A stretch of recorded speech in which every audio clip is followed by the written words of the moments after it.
کہ آپ کو بھی کچھ ملے اور جو ہیڈ ہے ان کو بھی کچھ ملے تاکہ کراچی ترقی کر سکے. کیا اس کا کوئی سلیوشن آپ پیش کریں گے؟ کراچی کو اگر ہم آپ کو ووٹ دیتے ہیں تو کراچی کے پاورز کیسے لیں گے؟ بہت زبردست سوال ہے. میں تو اس سوال کے لیے کلاپنگ ہوں مجھے. اگر آپ کی اجازت ہو تو سوال ایک ساتھ پوچھ لیتا ہوں. جی سر میرا ایک سوال ہے. سوشل میڈیا پہ ہم دیکھتے ہیں پاکستان کے خلاف کافی نگیٹیوٹی اسپریڈ ہو رہی ہے جس سے یوتھ برین ڈرین ہو رہی ہے اور یوتھ بس پاکستان باہر چھوڑ کے باہر جانا چاہ رہی ہے. تو یوتھ کا کافی حصہ ایسا ہے جو ابھی بھی بلیو کرتا ہے کہ پاکستان میں بہت پوٹینشیل ہے اور پاکستان ریکور کر سکتا ہے. لیکن میں آپ سے یہ پوچھنا چاہوں گا کہ ہم کچھ ایسے میجرز لے رہے ہیں جس سے ہم یوتھ کو یہاں پہ ریٹین کر سکیں, یوتھ کو بتا سکیں کہ کچھ اپرچونیٹیز ہے یوتھ کے لیے جو یوتھ یہاں رکے بھی ہے نا. وہ برین ڈرین کی بھی بات کر رہے ہیں, چیزوں کی بھی کر رہے ہیں. اگر وہ مثال کے طور پہ آپ پر بھی کتنا ٹرسٹ کر سکتے ہیں, سوال تو یہ بھی ہے نا.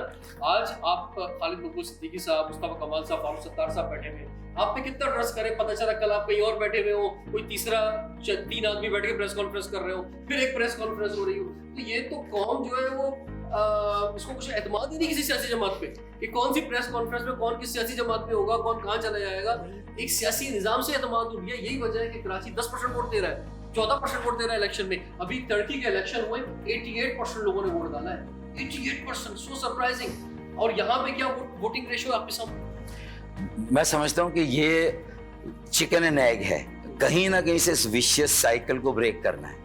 میں تو سمپلی یہ کہہ رہا ہوں, اس گارنٹی کے ساتھ اس مرتبہ آپ ووٹ دیں گے کہ میں اور میری عمر کے لوگوں کی نمائندگی اور امیدواری نسبتاً کم ہوگی, اور اس عمر کے لوگوں کی جو 25 سال سے 35 سال, کیونکہ 25 سال کی عمر سے زیادہ چاہیے ایک امیدوار کی عمر, 25 سال سے 35 اور 40 کے نیچے امیدوار زیادہ ہوں گے. کیوں یہ بات تو کر رہے ہیں نا, کہاں سے وہ 1 کروڑ روپے سے زیادہ چاہیے ہوتے ہیں ایک الیکشن لڑنے کے لیے. یہ 35 سال کا نوجوان کہاں سے وہ پیسے لائے گا, کیسے الیکشن لڑے گا؟ دیکھیں یہ الیکشن سیاسی نظام ہی ایسا کیا ہے. بات نوجوانوں کی بہت کی جاتی ہے. آج ایک بینر پول پہ جو لگتا ہے نا اسٹیمر, اس کی قیمت بھی 1000 روپے ہے. تو کہاں سے یہ مڈل کلاس غریب طبقہ نوجوان جو الیکشن لڑے گا؟ رضوان جعفر, یہی تو سائیکولوجیکل بیریئر ہے جس کو توڑنا ہے.